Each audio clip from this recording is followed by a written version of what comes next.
You're listening to the latest dose of Bipolar Recorder.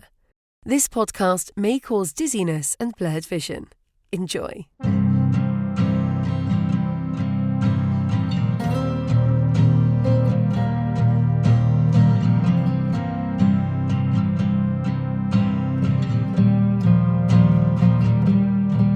This is another installment of Bipolar Recorder. My name is Hunter Keegan, and for this installment, I had a fantastic conversation with a gentleman named Stu, who currently lives in England. He's a professional musician who I met through Twitter, and he expressed interest in doing a podcast, so we connected with each other and had a few offline conversations.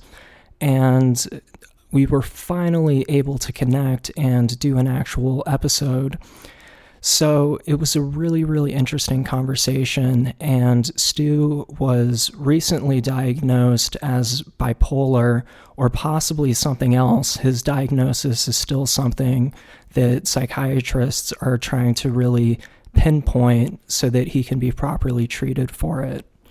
This episode contains some pretty intense conversation about suicide and suicidal ideation, so if that is a trigger for you, I just wanted to give you a heads up. You may not want to listen to this episode because it does get pretty serious at certain points, but overall, I think it was a really important conversation to have, and it made for a very great episode.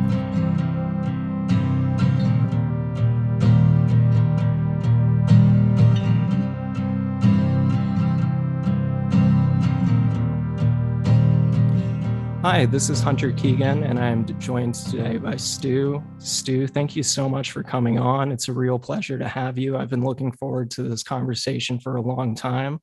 So I'm ready to get started. Where would you like to begin? Where would I like to begin? At the beginning, probably. Sure.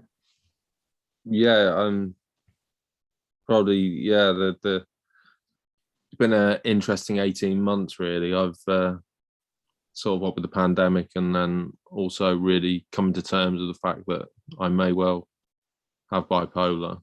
Okay. I was saying before off air, I had a crisis team meeting, and they were talking about that. They would, at this point, I've been told by a psychiatrist and a psychologist I probably have bipolar, and obviously doing my own research in my own head, I've come to some realizations about my behavior and about the flow of my mental health from teen years to now.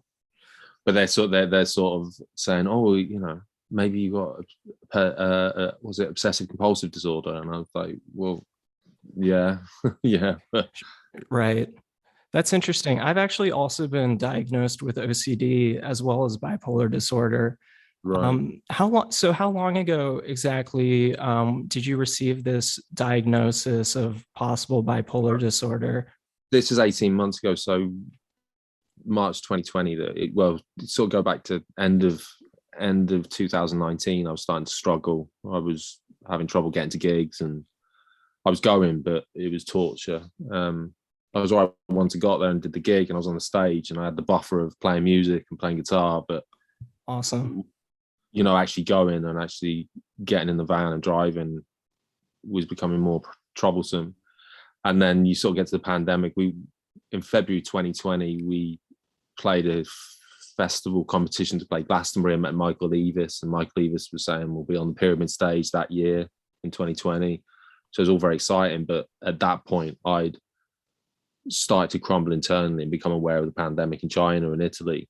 So my mind wasn't in the room, although there I was stood next to the man who booked Glastonbury Festival, who was kissing our ass. I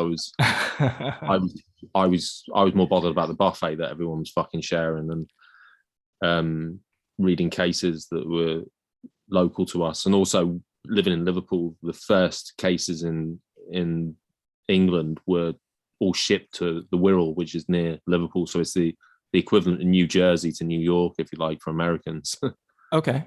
So the Wirral is this sort of like peninsula off of Merseyside, but they moved most of the cases. So I sort of started to unravel. I felt like I was having hallucinations. sort of faces and everything, constantly seeing faces. Wow. Were you seeing inanimate objects, look at all uh, patterns on the wall or on the carpets. did you have auditory hallucinations as well? More of a, I was talking to the crisis team about this when we were sort of jostling or negotiating what my diagnosis will be and what they're going to do for me. More of a narrative of my own voice that I didn't have control over. So it was like this sort of almost like this, you know, that you get on films for blind people.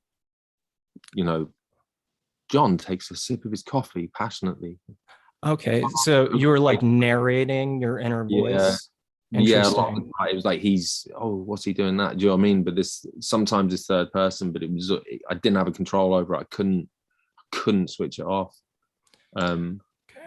Particularly when I'm on my own. If I was on my own and I was tired, or maybe I got back from a gig and I'd be in the kitchen, and then it'd be this sort of rejigging of what had gone on that day or that night or what was going on for me. And yeah, not a voice, not like someone going, Stuart's doing this, but more a narration. So yeah, and then I think all that period I was struggling, and then we got to the pandemic and all bets were off. I lost it completely. Wow. And I was in books, and you know. Was that due to the social isolation? No, it was immediate. It was because of the shock of the pandemic, I think. Okay. Both me and my brother took very different. He believed all the conspiracies. We'd always been very involved with conspiracy theory and David Icke. We'd done gigs for David Icke and met David. I knew David Icke's son. And in the early days of the pandemic, I was texting with him trying to beg to get his dad to start talking sense instead of peddling the conspiracy theories that are going around now, you know, that Bill Gates is behind it or whatever. Yeah, we talked a little bit about that over text before starting. So did those conspiracy theories rub off on you at all as you were encountering these psychotic symptoms, or were you I completely went the other way. So I was always one that would see myself as someone who questioned, you know, UFOs, ancient aliens. I mean, I was well and truly entrenched in it, but I saw it as a pastime, I think, if I'm honest, because you probably resonate with you, but nothing ever feels completely real to me. Sure. There's always that Matrixy Truman Show type feeling where or Total Recall, you know, where everyone else is aware of the reality and you're only being drip fed little bits. And that's always a tantalizing possibility, which is, well, terrifying as well as tantalizing, but it's this idea that everything's laid out for you, not in a good way, not in like spiritual, like, oh, you know, you're on the path. I mean, more there's a plot and people know, and they're in control of the narrative, and you're not privy to the information. Right, living in a simulation almost. Yeah, I felt very much that Matrix Neo thing, but I did, you know, it's not like I didn't. I suppose when I felt like that, when the pandemic hit, and I could see very clearly across the world what was going on, there was a very rational part of me that saw there was a problem and that it was real, but at the same time, I became very skewed towards, well, almost willing it to destruction. Do you know what I mean? Almost enjoying the worse it got, you know, because I felt so terrible inside. And it was a constant feedback loop where I'd feel more terrible when I'd want it to be more terrible. It would be more terrible. I'd feel more terrible, you know. Okay. So would you say that at that time you were experiencing manic symptoms or depressive symptoms? Because both can have components of psychosis. Yeah. I think at that point I was in shock, and I was definitely manic. I believed it to be constructed. This was like the final chapter in the toying with me. Wow. Because it felt so, because it was precipitated in 2019 by me sort of unraveling a bit. This big event happening, I instantly, as someone who suffers with my mental health, put the two straight together and was like, that happened because of that. Mm-hmm. It was kind of rather. like one of those oh shit moments. Yeah, like it was only happening to me, quite selfish feeling, for people around my partner and my son. It was very much happening to me, though, and I was the only person who could disseminate information online and make sense of how dangerous it was. And in my mind, it was very dangerous. Okay, But it interesting. was always dangerous. I still had the anti-vaccine thing in my head. So once they started talking vaccines, I didn't believe they were going to chip us, but I didn't trust the technology. Sure, And sure. I was able to mask a lot, and then it started to really unravel. I stopped sleeping and started sleeping on the sofa, and Did your family notice these changes, or did it yeah, take them a while to catch on? yeah, I mean, there was arguments. I mean, Okay, one particularly because I had an obsession with people wearing masks and the right mask, okay. and where people were sort of there was this both in America and England there was this political divide between the left and the right on what to do as measures. The right was saying no measures and it's all fine, it's just the flu, and the left saying it's going to kill us. Mm-hmm. There was no gray area, so it became polarized. So it felt like people like it was pretend. It just Mm-hmm. it just honestly I truly believe that everyone else was in on the fact that it wasn't real, Mm-hmm. but at the same And time I wasn't willing to take the risk. got it. And so you're a professional musician, which is really, really cool. Do you think, like looking back, do you think that these symptoms have impacted your creativity or your creative process at all Being leading able up? to be no, I got sick of the business side of it because we were further down the road. We'd signed one deal and we were onto our second album. We plowed a lot of money and time into it, and I Yeah. felt pressure, this huge, because I was at the background a lot of the PR and the pushing it forward on the business side. Although we had a manager and an agent, I was integral in that and put myself in the middle of that. Okay.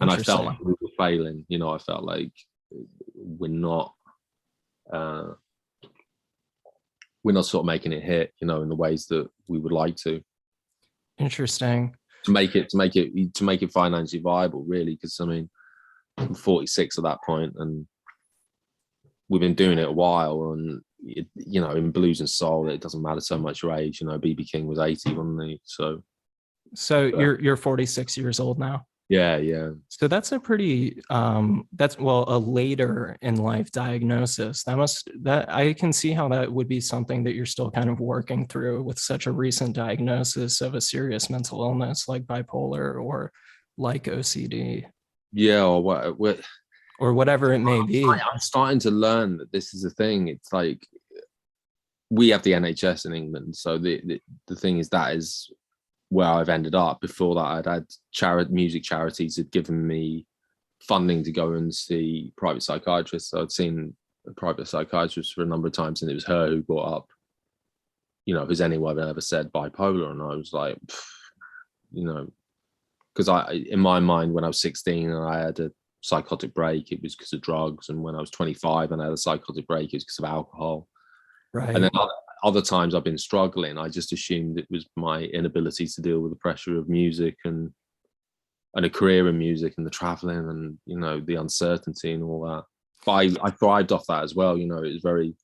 I think this is a lot of it. I was able to mask whatever it is going on for me, and I personally believe it's bipolar. I mean, what the NHS says after speaking to me for 25 minutes doesn't really fucking matter to me. I'm more trying to find somewhere to place it in a category so I can deal with it. And like I've been speaking to you over the week, I'm on text, and you've been we've been sending bits and bobs back and forth. But I've been in a massive depression, and Yeah. it's lifting slightly. Good. Good. But I mean, I'm still the mornings. It's got to the point now where the mornings are horrendous till about midday. Mm-hmm. And then it levels off a bit. But I think that's when I think I'm not having any meds overnight.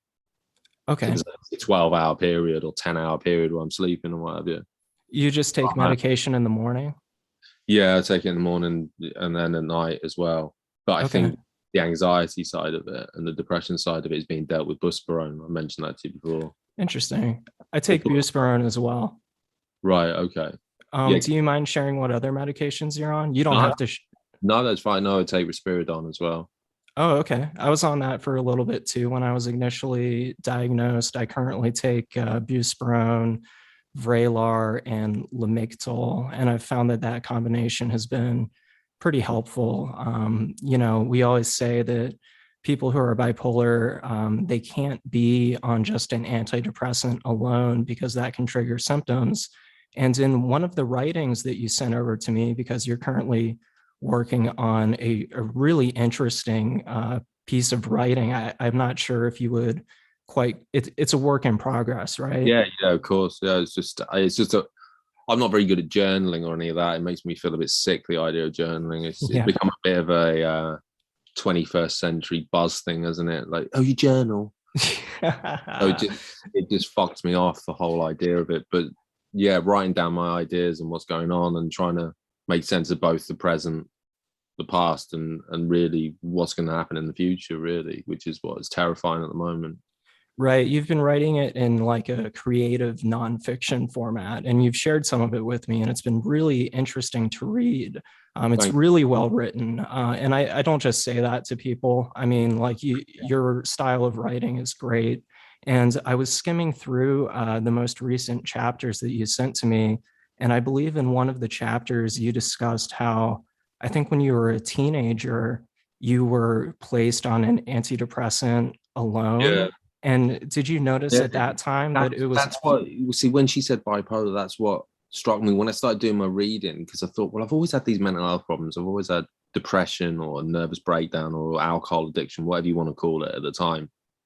All of them very much about depression, all Mhm. very much about a inability to cope. So, but then I started to see the highs, where I was just absolutely soaring before I crashed.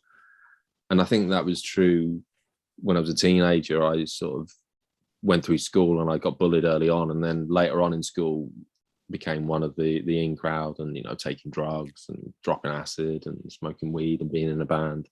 And Yeah. then school started to finish, I think I panicked. I was like, everyone's going away and we're all going off and doing our own thing. And at that point I had a psychotic break. But the weeks preceding that, months preceding that, I'd gone to the doctors because my mum had noticed I was struggling with schoolwork and what have you. And they put me on Prozac because that was the drug of choice, fluoxetine. And Prozac was a famous book in the Prozac Nation, written by the girl whose cat gets put on Prozac in the first chapter, I think. Okay. She gets put on Prozac and then she takes the cat to the vets and they say your cat's depressed and put it on Prozac too. How true that is, I don't know. Creative. So, do you still use drugs and alcohol these days, or are you sober? So I gave up everything in 2001 apart from cannabis, and I've been smoking cannabis off and on for years. And recently, where the anxiety's got so bad, I've weaned myself off cannabis as well because I just can't handle anything in my system. So tea, it's got to be caffeine free. Wow, that's phenomenal. Congratulations on that. That is a huge run of harm reduction. And I am a recovering alcoholic myself. I stopped drinking about 6 years ago, but I do occasionally use marijuana. I'm younger than you. I'm 28 years old. Right. So when I was in college, I was also very heavily into psychedelic drugs and really whatever else was around. I always like to ask people who have experience with psychedelics, do you think you gained anything from those experiences, or was it largely negative? Because it sounds like it also may have triggered psychotic symptoms for you.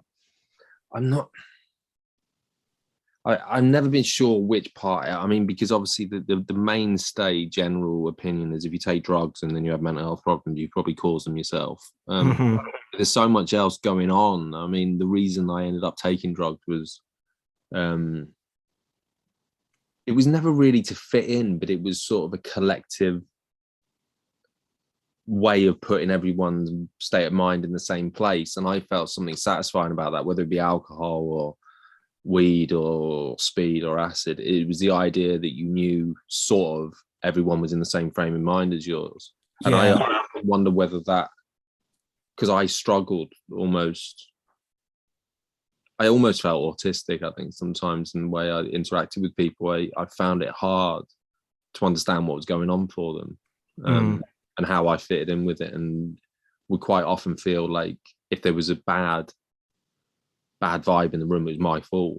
And I think that precipitates that feeling of reality being out to get you, and the Truman Show Matrix type idea. You know, as a child, I was having the beginnings of that depersonalization that you get. So do you think they're just kind of like, in terms of what you said, do you think that there was a social anxiety component to your drug use? That yeah, I mean, maybe. I wouldn't see, that wasn't a term that was used when we were younger. So you were either depressed or you had an addiction problem, because obviously it was the 90s and it was rave culture, so everyone was doing ease and acid and speed. So they understood the depression, they understood, you know, addiction, I think, to some degree. Obviously, the heroin had been big in the 80s in England, and cocaine really wasn't a thing by that point. So I don't know if it was socially. It must have been, yeah, I suppose it'd probably be called it. I felt very uncomfortable around other people and how to relate to them. I often said the wrong things, wore the wrong things, listened to the wrong music, and, you know, and didn't understand what, you know, like I remember I joined my school, I was slightly overweight, I was into heavy metal, and I joined the chess club, and I then wondered why I got the shit kicked out of me. Oh man. So I was asking for it. If I was a character in a film, I'd like put on weight. I'm into heavy metal when everyone else is into dance music. Yeah. And by the way, I play chess at lunchtime. That's where I go. Interesting. So you felt like a bit of a social outsider then? Yeah, I started to, and then that's when I formed a character that was acceptable after that school, and sort of went to the next school along and lost the weight and started hammering drugs like there was no tomorrow. Probably right up to 25, I was abusing alcohol and drugs. Wow. Heavy duty, you know, coke and Valium and anything. As speed was a big one with us as well in the 90s, in the early 2000s. Just, and alcohol, just people don't really, I think, give enough credit to alcohol and the damage it does to your mental health. God, dude, tell me about it. Yeah, alcohol, in my opinion, I put it in like the same category as heroin and meth in terms of how damaging it can be. And it sucks because it's so socially accepted that people like don't think of it, because you see commercials for like beer and wine and liquor, and it's always like, oh, this is such a party, like hang out with your friends, like go to the beach, blah blah blah. And it's like, nah man, like that stuff will fucking kill you. Did want to ask you, what type of heavy metal were you into, or are you into? AC/DC and Maiden and Wasp. Hell yeah. Wasp. I remember Wasp. I met Wasp guitarist at NAMM actually in LA.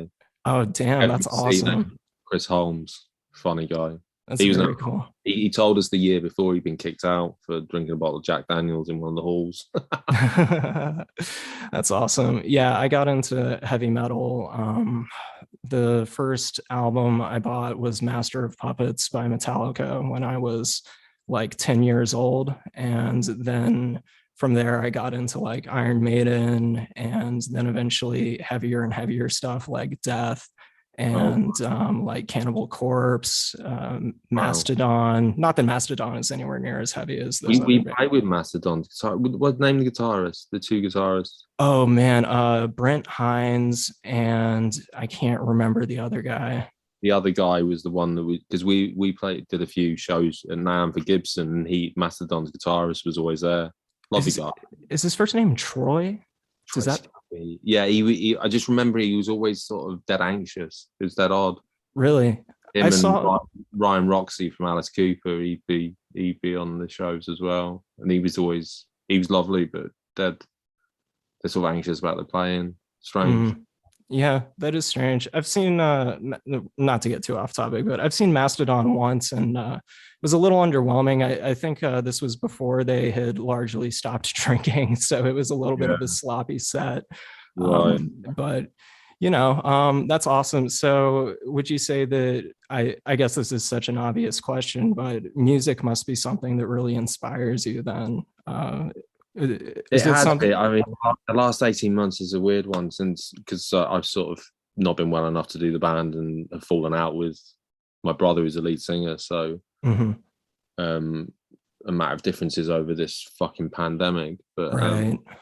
as we talked about, but yeah, it has. I mean, I haven't been listening to music so much over the last 18 months. I've been reading, writing because to me, I what interests me in the band was writing lyrics Okay. to give to my brother to sing. So he'd write songs complete, but sometimes I'd write lyrics and make a song out of it that way. So and just the sort of message of the band, I was obsessed with getting some sort of conversation, whatever it might be. And at the time, yeah, it was a lot of conspiracy, I'll be honest with you. Mhm. That's the irony. I've gone full 360 away from that. Do you write poetry at all? That's how I started off. I started off writing poetry when I was younger. I have done. I don't. Again, it's like journaling. I hate things that rhyme, and like poems have to rhyme, don't they? But when it's in a lyric, I think the rhyme. You can play with the rhymes, can't you? You can rhyme different things, and you can use the rhythm of the sentence or the phrase to make sense. Whereas with Mhm. poetry, I think I don't know. I'm never not quite sure what to do. That's why I've been writing in the style, the stuff I've sent you over the last few weeks is that's sort of the internal dialogue that I talked about that I didn't have a control over. That's the sort of voice in the head and the way it speaks and the way I see things at the moment. It's Mhm. So in this would you call it a memoir that you're currently writing? I started off writing because I I started to feel anxious, and the anxiety got to the point where I was having like blood pressure problems, and it felt like someone was throttling me. Mhm. So it was just literally to write down how I was feeling, and it was sort of playing along with some of the therapist's ideas of writing down how you feel and journaling and Yeah. those things that made me cringe for whatever reason. So I don't know. I just wanted to write it down. I'd read Matt Haig's book, Reasons to Stay Alive, and I'd always felt that these books, the one thing, and I read another one called Tristomania that's by a journalist, female journalist, and one of her episodes that she had, and the history of her bipolar illness. But I always felt like they're always triumphs, and I don't know. It's quite hard to read when you're at the pits of despair to know that. I don't know. I always play the statistics, and I think, well, yeah, statistically, this person is very unlikely to happen. And you're trying to find you in it, and you realize that it's lifelong mental illness, and it pervades everything, and it Yeah. alters the filter of how you interact with the world, whatever mental illness it might be. Yeah, And those success stories feel like difficult to emulate when you're in that bad frame of mind. You're reading it and you're like, well, this worked out for this person, but it's not working out for me right now. And that's bullshit. yeah, I can see where that frustration comes from. I suppose it's because also it's my mindset of being in a band, and you're not only into the music, you're into the characters within the bands often, and their life stories. So I Yeah. think when I was reading these books, I just thought, well, what is the purpose of this book? And that it became what are they trying to achieve? Are they just trying to become a famous author? Or It can be self-indulgent at times, right? yeah, I mean, I do truly believe so. Obviously, it comes from some sort of. I'm just cynical. I was going to say something then, but no, I'm just cynical. Just cynical. I, I just I've become very cynical. Well, no, I've always been cynical. I think that's part of the interaction with people. Constantly analyzing what's really going on in a room, and I think Yeah. reading a book like that, and I just wonder how true it is. I've never read one of those books, and it's like, and I'm still in a fucking nightmare at the end. It's always like, Yeah. no, it's Yeah. brilliant, and I'm going to tell you how to be fucking perfect. Yeah. It's almost like idealistic mentally ill. It's almost like this almost like this ideal version of being mentally ill where you have, it just it disturbs it for other people who are mentally ill, because it's almost like it shows there's an arc and a curve, and then a peak and a finish, and I don't know if it always works out like that. Well, Maybe perhaps. always damaged.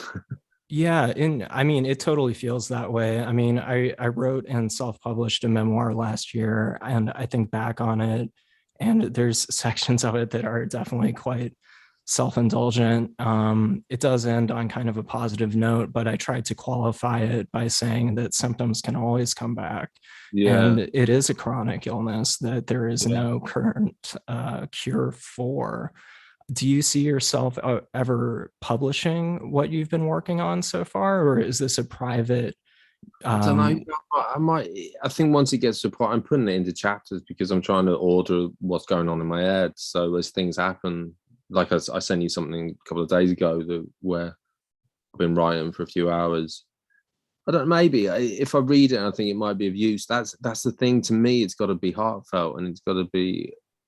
I think I've been reading, and I've read some of what you've written, and I believe that comes from a heartfelt place. But it's easy for me to say that because I've had a conversation with you now as well. So if you were an abstract author on a shelf, mhm. cynicism would probably, I'm being honest, would kick in, and I'd be Yeah. like, is he because I don't know. And that's why I was writing, because it's quite confusing what I'm writing about and the way I'm writing it, I suppose.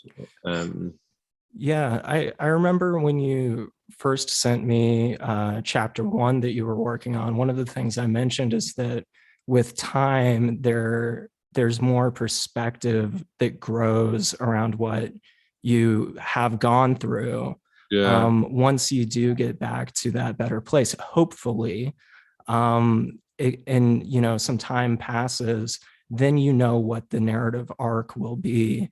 And yeah, right now in your writing, it's very gripping because it's so hardcore and it's so like unabashedly upfront about depression and suicidal ideation mm, and recovering from like those traumatic events when you were being bullied in school and things like that. And it's yeah. very riveting. And I just wanted to say that I'd really like to thank you for sharing that with me because No, thanks. it's been super interesting. Well, when I sent it to you, I haven't really shown it to anyone. My partner Jan has seen it, but yeah, it was interesting that when you did the notation, because that made me think there was more in it. If someone's willing to put time and energy into putting ideas and changing things, and that sort of boosted me along, to be honest with you, because I'm used to writing in short chunks of songs. You write a song, you get the chorus, you get some sort of idea as a chorus, some sort of metaphor, some sort of imagery, and then you build the verses as a story. So it's very short. That's why I was thinking, if I could get to a chapter, I can maybe get to two, I can maybe get to three, and then I've sort of where you said that, it stuck in my head. So I think I put chapter 2 or 3 or 4, one of them, and it's only one paragraph because I didn't know what else to say. I thought that's all I had for that bit at that point. Mm-hmm. So I'll leave that there, and then when I'm in a better state of mind or a different state of mind, I'll go back to it. I Yeah. suppose, yeah. It's only if I think it can actually heartfelt be real and sort of make a difference, I suppose. And I know that sounds cheesy, but Doesn't sound cheesy. I mean, that's what a lot of people aim for with their writing, is to shed more perspective and help hopefully help reduce stigma and things like that. So I think it's yeah, very important that people share their stories if they're comfortable in doing so. I think, yeah, I think it's a difficult one because as I say, certain people who publish stuff or written music become associated with mental illness, and that sort of I don't know, all that they are is sort of combined with it. And I think sometimes it's confusing because when you're feeling so low, like I've been feeling fucking depressed. I mean, really, really depressed for the last week. Mhm. Very hard to see any future in anything. I mean, like, Yeah. I keep getting asked the question, are you planning your own suicide? Yeah. it just sounds like such a bizarre, because I'm constantly asking for help and like engaging with services, or I'm speaking to you, I'm writing stuff down. So no, I'm not. But at the same time, would I happily kill myself? Yeah. Some days I would happily kill myself, but I don't know if it'd be a planning thing. I think, it would be a spur of the moment thing. And Yeah. I'm trying to fight that back. But whenever I engage with services, whatever they may be, doctors or therapists, they always, the psychologist doesn't, funny enough. I mean, she's doing CBT and stuff like that with me, but Right. yeah, Cognitive behavioral therapy. yeah, it's cognitive behavioral therapy. Yeah, so she's obviously trying to restructure some of my thoughts around what I'm thinking and how I feel about myself and how I'm dealing with things. Have you found CBT to be helpful so far? It must be, because I'm feeling less depressed. Good. I'd say, again, it's like with the day, we were talking before about drugs, and are drugs the be all and end all of causing mental health? And I think sometimes when you say acid and people go, well, you're mentally ill because you took acid on you. And it's like, I also got the shit kicked out of me. I felt weird as a child. I didn't really sleep very well all through my teens, and blah, blah, blah, blah, blah. But you just pluck that one thing out, and it's the same with getting better, I think. I don't think there's any one thing. It's like multiple. It's like the pandemic, isn't it? You have your vaccine, you wear a mask, you try and distance, you're aware of how many cases there are in the area you're living in, and you take caution in respect to that. So yes, CBT, I think, obviously is helping. Yeah. I don't know, when you're feeling depressed, you feel like nothing. I don't know. It's hard to describe, isn't it? Because I think I don't think I've ever been as depressed as I've been at the moment. Probably, I've been the lowest and the closest to just killing myself I've ever been in my entire life. And I'm probably so depressed I can't even be asked to kill myself. That's how depressed I am. I'd say if I was slightly happier, I might be inclined to kill myself. And that sounds, but it's like that low. I'm just, and it's hard because as I say, I'm slightly lifted out of it now. The last couple of days, I can feel it just slightly lifting, and I don't know whether that's the medication. I've been on Busprone for about 6 weeks now. Okay. Maybe 2 months on the dose. On the full dose I'm on, which is like the highest one you can take. But that was dealing with the anxiety. So I don't know if this anxiety just sort of knocked the shit out of me. But, well, I think CBT is useful, but I think for me, I need to get the diagnosis right and get the medication right. And that's what I've been fighting to do. And I think now I see, after speaking to the crisis team the other day, that again, I may have some form of battle to get to the point where we agree on a diagnosis. I mean, she seemed to me to be inferring I may be schizophrenic. And do you see what I mean? And it's like, oh, absolutely, I see what you mean. Early on in my bipolar diagnosis, I was concerned that I may be schizophrenic as well, because that's what the psychotic symptoms are so associated with, hearing things that aren't there, seeing things that aren't there. And it can, I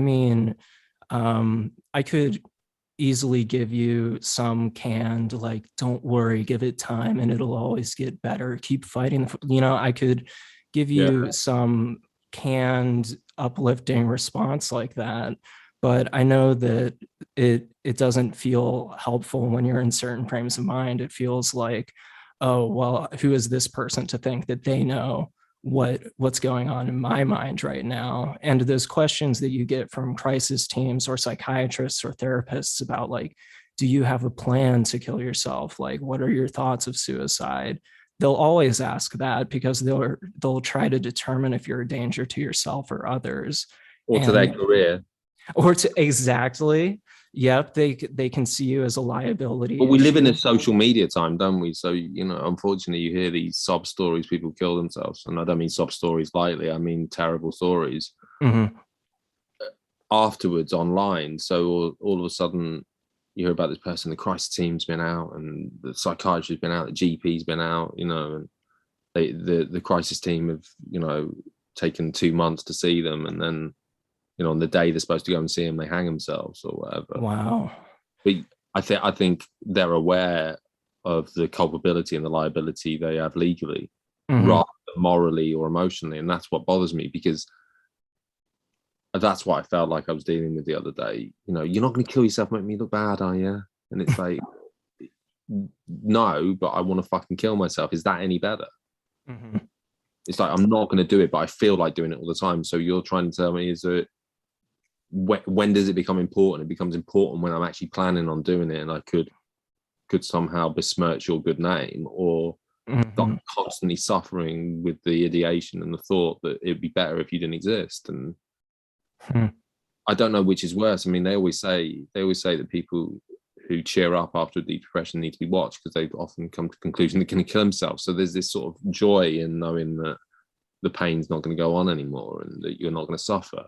Yeah, sometimes they say that prior to suicide, people suddenly appear to be a lot happier because honestly, I can see why. I can see why. The last week, I can, especially when you feel like you're banging your head against a brick wall and trying to get the help. Like, you know, you're feeling like that, but at the same time, you're like trying to ask for help. So it's, yeah, I can see why people would cheer up. Does reaching out for help stress you out, or do you feel good that you? I mask my behavior. So as soon as I get online with some professional, I'm concerned about presenting myself in the best way. So they're probably not seeing me at my lowest, and they're hearing me talk all this. Man, I know exactly what you're talking about. It can be very uncomfortable to be 100% transparent with doctors, because you worry that they'll overreact, or that you also, if you're in music, I'm in music, so you're used to performing. Yeah. Mm-hmm. So you stick me in a position where there's high stress and I feel internal stress, and I can mask it to death. So, but it doesn't really, obviously they're not seeing me at my worst. My partner or my son are seeing me at my worst. And yeah, that's the difficult thing, because I think they're trying to look for evident, do you know what I mean? Evidence or evidentiary things that say you are this bad, or you are that bad, or there's this wrong, or there's that. All you've got is to go off what someone's saying in that case. And I sometimes think our society doesn't deal with that very well. have you ever been hospitalized? They wanted to hospitalize me when I was a teenager. Okay. I think I came close last year because I kept threatening to hurt people or hurt myself. Yeah. And I said that a number of times to my psychologist, and she's actually a police psychologist, and she works in the NHS. Okay. Women who've seen me, and I think, yeah, it got to the point where she thought I might beat someone up in a shop. Yeah. Which is not like me. I'm not aggressive, but I was constantly, if people weren't wearing masks, or again, my obsession with the mask, if they weren't wearing a mask and they were coming near me, yeah, I felt like they were going to kill me. Yeah, exactly. I felt like that, you know, I'm going to punch you if you're going to come, and because I was so scared. I was so scared, and still am to a certain degree. But do you think hospitalization would potentially be helpful for you, or no? I don't know. I think it would have been necessary maybe a year ago. Yeah, and I think probably last week. It would have been necessary, whether I'd have liked it or the problems it causes with finances and what have you, you know, because obviously it affects your whole living setup. Yeah, and it's different between the way it works in the United States and the way it works in England. So there's probably some differences there. I have been hospitalized because I was deemed a danger to myself or others, neither of which things are in my nature, as you just said. You know, for me, I've had suicidal ideation, but I don't think I would ever actually follow through on it. But the thoughts have been distressing enough where I have spoken to psychiatrists about it, and it raises red flags for them. So, it's a long story. I tried getting voluntary hospitalization a couple of times, and eventually I ended up, my own parents called 911 on me, and I was detained by police. And that time I was forced to stay in a psychiatric hospital in Northern Virginia in the US. And it was a crazy experience, man. I would never discourage someone from trying to seek hospitalization if they think that it's something that could help stabilize them.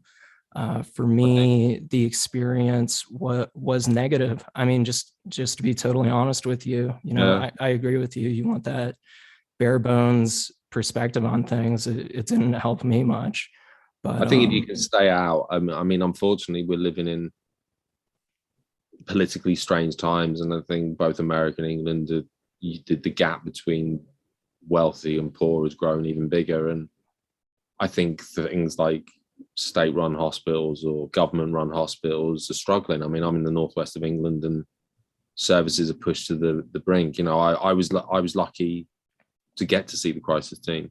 I mhm. think because I'm articulate and because I'm You persistent. present well. You Well, present. yeah, and I won't stop. I push, and I push. I'm used to being in a band. You don't get record deals, you don't get gigs unless you push. But I think for another person, fuck knows what would happen. Do you know what I mean? And yeah, I think staying out of hospital for me was. I mean, I would have ended up at the height of the pandemic in a psychiatric unit in Liverpool. No, I would. They wouldn't have kept me safe. Yeah, that could have been very traumatizing. I think the problem is it gets to the stage that you were at and your family had to do something, and I was at that stage. I think I was at the stage where my partner was going to pull the cord and ring the Mhm. police because of the things I was doing and the things I was saying. Um, I had a baseball bat by the door and stuff, and a couple of delivery drivers nearly got beaten up. And Oh man. but it's just not like me. That's the crazy thing. I was just so scared and so out of it. Mhm. And like, so it felt barricaded in the house. Do you know what I mean? It's like I barricade the house in, and we were like in some sort of like cult, Yeah.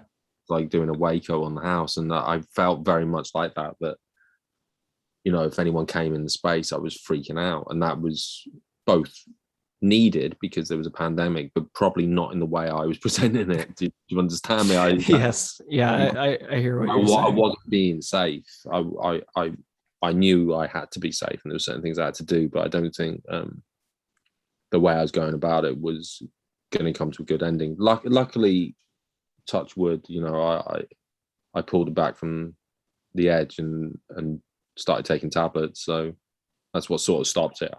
I got persuaded to get put on risperidone, and I started off on 0.5 milligram, and then by the time I had 1 milligram, I was very aware of what I'd been like, Yeah. and Yeah. embarrassed. I was quite embarrassed about it. Oh man, yeah. Thinking back on things that I've done while manic, I feel a very intense sense of embarrassment or shame because it is so unlike my normal self. It feels like thinking back on a totally different person's life. I'm glad to hear that the medication has been helping a bit so far, though. I Yeah, I think it has. I would still be manic. I think if not because I was manic for a good 10 months, 8 months, maybe more. Yeah, a lot of people don't realize that mania can last so long. There's this perception in the media that mania is like you laugh 1 minute, cry the next, Mm, and that's just what you're constantly like. But it's actually very extended, elevated periods of time, especially when it's left untreated, and it gets yeah, super dangerous. So you yeah, were saying about 10 months you were feeling manic for. That's a long yeah, time. yeah. I think I was just varying degrees of it. I mean, yeah, my behavior completely changed. You try and negate it in your head, but I mean, I wasn't sleeping, I wasn't eating properly. Mhm. I didn't really care about anything. I had this like one single-minded thing, and it was keeping away from COVID. And I believed in part that this was a challenge for me. Almost like the Running Man or something, where I've been presented this like, yeah, this like task, and like somehow I think it just felt so foretold, as I say, because 2019 I started to unravel, and then by March 2020 the pandemic had hit, and I didn't deal. Everything I cared about got taken away, all the music, all the interactions, and my world got very small, and Yeah. it stays quite small now. I mean, you're probably one of 5 people I speak to really Wow. outside the house, because I'm just everyone else has carried on, doing music and what have you, and it's hard in a way because I'm still very much scared of COVID and very much struggling mentally, and I can't really get perspective at the moment. I'm finding it very hard to have any perspective on anything and have to own that. I have to say, on the one hand, oh no, COVID is X dangerous, but at the same time, I know that my anxiety and my depression levels are through the roof. So I'm not a person that can really assess situations really at the moment. That's the hard thing, because with mania you don't care. When you're psychotic or manic, you just don't care. It just doesn't matter. It's fucking, it doesn't matter. It's like a night on the coke and the booze. It's like the next day doesn't matter. Tomorrow, what's fucking tomorrow? It's time. Mania feels extremely intoxicating sometimes. I've had one full bore manic episode. That's the episode that lasted a few months that I discuss in my book. And that's the one that landed me in the hospital. And during that time, I remember feeling like, well, it didn't help that I was using a lot of drugs and alcohol as well to self-medicate.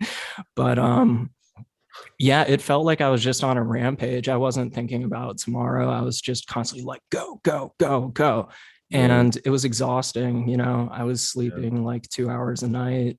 The sleep disruptions were terrible. They were fueling the psychotic symptoms for sure. It is like a very kind of like coked out or methed out feeling. It's very bizarre, and it's hard to put into words, which is why I think for me personally, and it sounds like for you too, it's helpful to actually write about and articulate exactly a bit more in depth. No, definitely. I suppose there's part of it that's fascinating. I mean, there's nothing fascinating about anxiety or depression, but even that, it's remarkable how nothing's really changed for me yet. My brain is doing incredible, vast things. Like as I say, you can't really describe in a couple of sentences what it's like to feel so high or so low. Yeah. Like when I spoke the other day to the doctor, and they're like, well, the crisis team, like, well, we're not sure it's bipolar yet. It's like, you spoke to me for like 35 minutes. And I mean, it's not that you'd ever want to be bipolar, I don't think. I mean, I don't think you'd want any of it. I mean, the only reason a tag is, or a name is useful, is for treatment and for trying to understand where you're at. That's the only reason I want it. I just want to know where I'm at and how to move forward, and not go back to that or deeper into depression. And I think, as I say, that's where it's difficult. It's difficult because there's a lack of education in the general public around about what mental health problems are. I mean, even depression's become very popular to talk about. But even that, I mean, I think that's unhelpful in a lot of ways, because I think a lot of people think there's an arc to depression. Some people are just depressed all the fucking time, no matter what they do. Yeah, my girlfriend has major depressive disorder, and the way she describes it is just a sense of total hopelessness, and that it's very, very hard to put into words. I wanted to ask you, so you've mentioned this crisis team a few times. You've said that you've spoken with doctors. How long have they spent with you during these intake sessions? It was an hour the other day. That was the first time I spoke to our National Health Service. Okay. Before that, I've had about, I don't know, 5 or 6 hours on Zoom with a psychiatrist. Wow. And then a couple of hours every other week with a psychologist that I got through a charity, off and on. But then I had this friend who was a psychologist who worked for the police, as I said, who was trying to persuade me to take the antipsychotics and trying to persuade me that maybe bipolar was what was going on for me. As I say, I'm learning now that, you know, this whole diagnosis thing is a game as well, and it's like I'm both willing to listen to what's being suggested, but at the same time, if it doesn't resonate with me, I didn't want, when someone said bipolar and I went away and started reading about it, and I started going, oh my god, yeah, the erratic spending, the late nights, the hallucinations, the belief that you're not real and everyone is part of the Stewie show, you know, and but in some macabre way. These all make sense. And the more it was like, the more I look, you know, when you Google something and it all roads lead to cancer on Google, that's what it's saying. Don't put anything like itchy eyelid, it's cancer. I had the opposite of that, because you just frighten yourself on Google. The more I read about bipolar, the more the things seemed to resonate with how I was and how I acted. Yeah. So there is a degree of self-diagnosis, I suppose, but that's very much me as well. I'm a person that I'm going to have to believe, you know, I like wholeheartedly have to believe in what's being said to me to run with it. You know what I mean? When they said I was an addict, I could see I was an addict. It was easy. It was simple. I was drinking a liter of vodka a day and I was taking handfuls of Valium. No gray area. So I wasn't like, are you sure I'm addicted? Yeah, right. This, I can see it's a different thing, and I'm trying to navigate it at the moment. And it's a little bit draining in itself. Yeah, it's definitely very draining to try to navigate those ambiguous situations like that, especially something as complicated as a serious mental illness diagnosis. But one thing that I think is really good about what you're doing is it sounds like you're very open-minded, and you do want to find out exactly what's going on, because a lot of people like myself, when I was initially diagnosed, I didn't want to accept it. I didn't want to read into it. I thought that the doctors were all wrong. And I was like, fuck that. You know, they don't know me. And it delayed me from seeking proper treatment for a very long time. And that's why things got really dangerous for me. Yeah. So I mean, maybe it's my age as well, Hunter. I don't know. Maybe because I'm slightly older and I can see and maybe I'm not as fired up as I used to be, but I knew something was going wrong. I knew something was going on. As I say, prior to me taking the break in March 2020 and really becoming psychotic, I was already struggling. So I think without a pandemic and without all the other stuff we talked about, I think I would have had some sort of breakdown of some kind. So that's what leads me to believe that there's something underlying, because every 10 years I've had some massive mental illness, and you know, it'd be handy at this time to know what that is. And at the moment, yeah, as I say, from what the two people I spoke to said, it seems it could be bipolar, and from what I believe myself, I think yeah, there's a good chance. I mean, it could be schizophrenia, but I'm not having the symptoms. If I read a schizophrenic symptom sheet and I read the experience of schizophrenics, I'm not having those things. Just the fact that what I've written and sent to you, and you said, yeah, all that resonates, it makes me think, well, I'm not trying to be it. I'm just writing down what's going on, and then backtracking over and reading and going, oh wow, you know. Yeah, from that objective perspective you get as you look back over what you've read, you're like, oh wow, this really does sound like bipolar, or like OCD, or major depression, exactly. or whatever. Okay, cool. I wanted to ask you just kind of a general question. Are there any musicians or artists with mental illness who inspire you, or who you feel you could relate to, or any? The one that I was always into as a child and younger, when in my teens, was Syd Barrett from Floyd. Oh, no way. Me too. Yeah, I got very into Syd Barrett's own recordings. Oh, yeah. The madcap laughs and all of that. Yeah, all of that, yeah. Yeah. You know, it's awfully considerate of you to think of me here, and all that those lines, and Jug Band Blues at the end of Pink Floyd's first album. Yeah, I don't know. I was always fascinated with people who are mentally ill. Jim Morrison, who I think is another person who struggled. Dave Bowie, people like that. Yeah. I think a lot of musicians do struggle. That's why it's easy to be in music and get away. I say get away with being mentally ill, because you're not expected to behave in the normal ways that you do in a job. So when I've been in office work and I worked in an office, it was very much harder for me to keep it in the can. because my Right. personality is a certain way, and I think that's why you see that a lot, that sort of draw to music for people who are struggling mentally. And also it's a way to express themselves, isn't it? So I suppose if you find it hard to express yourself day to day, there's that buffer of the audience, isn't there? As I say, I used to struggle getting in the van, driving, filling up with petrol, but put me on stage and I'm playing guitar and there's the lights, and I, I could handle it. There was no anxiety, no matter how big the crowd. We played to 10,000 people, and I'm more nervous having a chat with a person before I walk on stage. Just, Yeah.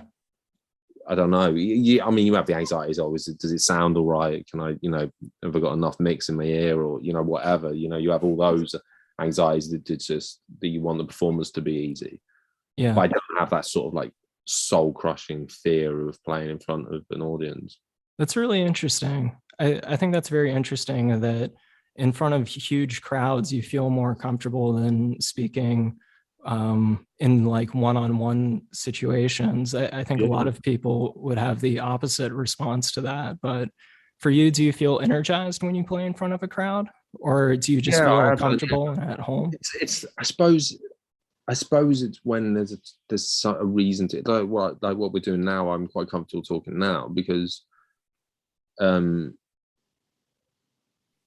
it's something different, isn't it, as well? It's something that isn't normally discussed, where I find it quite hard to just deal with the to and fro of a social situation. Like I said, particularly big rooms with lots of people and lots of noise.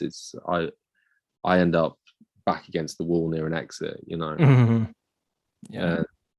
But yeah, I mean, yeah, everyone plays music, I think, because they're energized.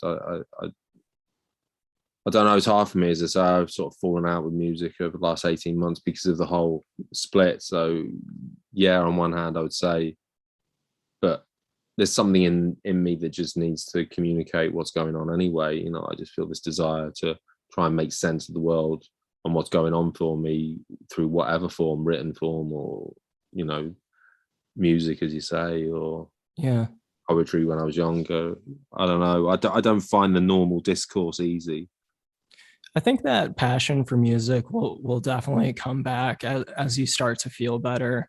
I Um, mean, I went through a major depressive episode a couple of years ago, and I didn't touch my guitar or my synths or anything for like months and months, and just the idea of trying to write or record was like way too much. And then as I started coming out of the depressive episodes, one of the first things I did is I wrote a song that is called People Like You. And it's a very sarcastic song about how, people are good and people look up to you and stuff, but in a very sardonic sort of format. By the way, my music is a lot different than your music. You are a professional musician who has worked in studios and played big shows. Everything I do is kind of like personal projects that I work on, recording in my bedroom or recording with close friends and things like that.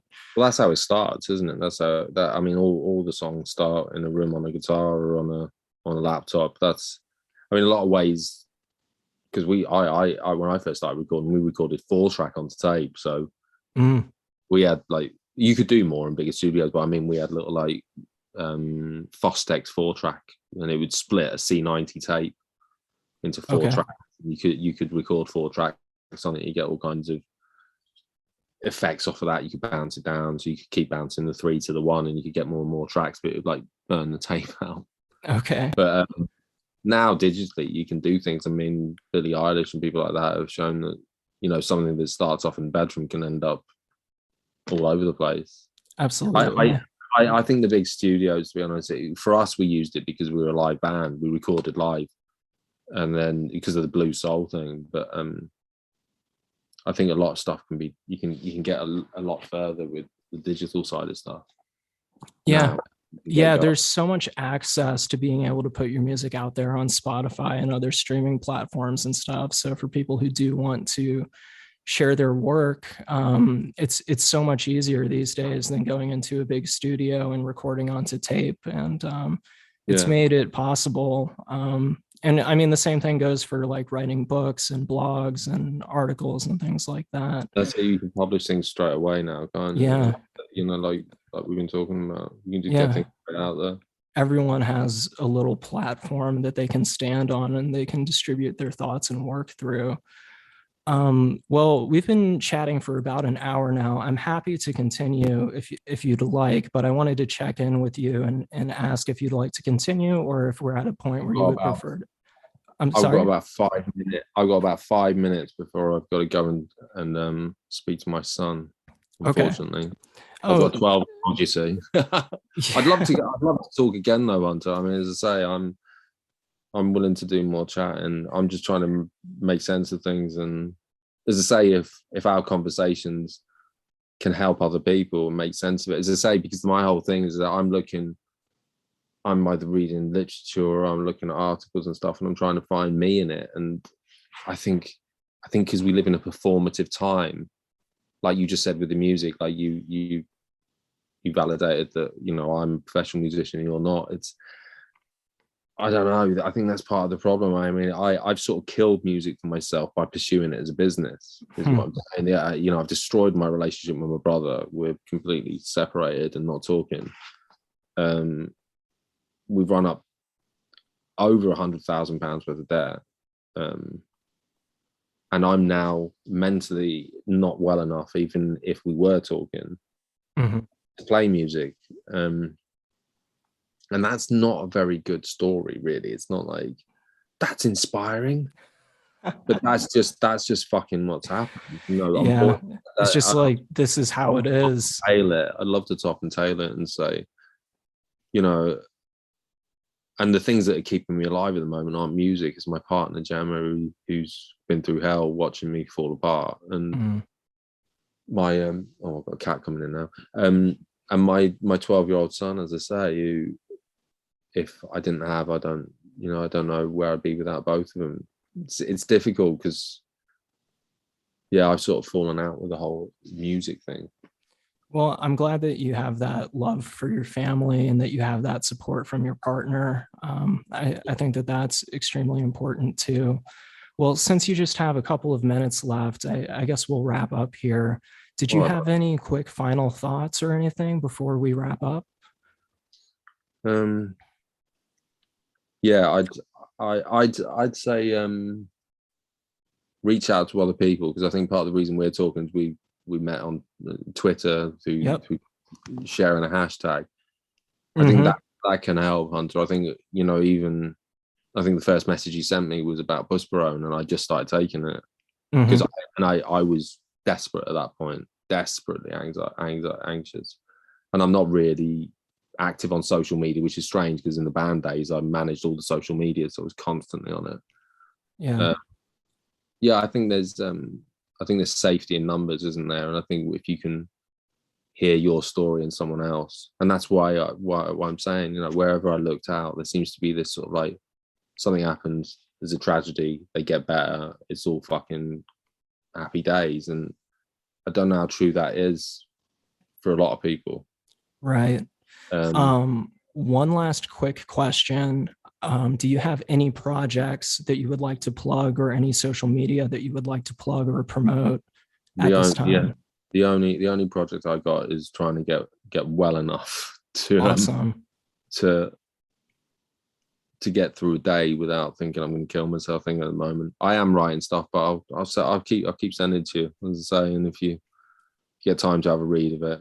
Yeah, please do. I enjoy reading your stuff. Say, and if there's a time to have another chat, we'll do it again, man. I'd love to talk more. Absolutely, I'd love to have you back on the show. Other ideas of things you want to talk about, we'll do it, man. That sounds awesome. Well, Stu, it's been such a pleasure speaking with you. I'm so glad that we were able to finally connect. We had been trying to do this for a couple of weeks, and I'm glad it finally coalesced. Yeah, exactly. Thank you again. I think that it's very courageous of you to share your story, especially when you're currently going through a pretty bad place. And I think it'll resonate with a lot of people. So just thank you again. It's been a real honor having you on. Cheers, Hunter. Thanks for having us. Absolutely.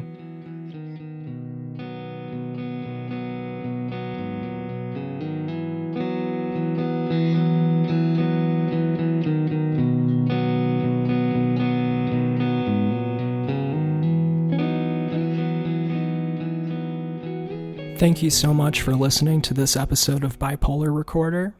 My name is Hunter Keegan. Bipolar Recorder can be found on all major podcast streaming platforms. We're on Twitter at Bipolar Recorder, and I am on Twitter at HHKeegan. Our website is bipolarrecorder.com, and my website with my personal portfolio of all the various projects I work on is at hhkeegan.com.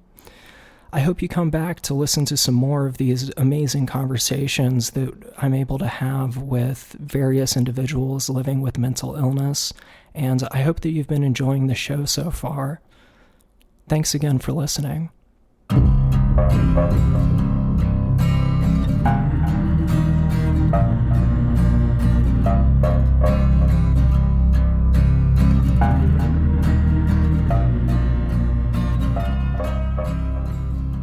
Bipolar Recorder is a listener-supported show. To help keep the show running, consider checking out our Patreon page or visiting bipolarrecorder.com to support via PayPal.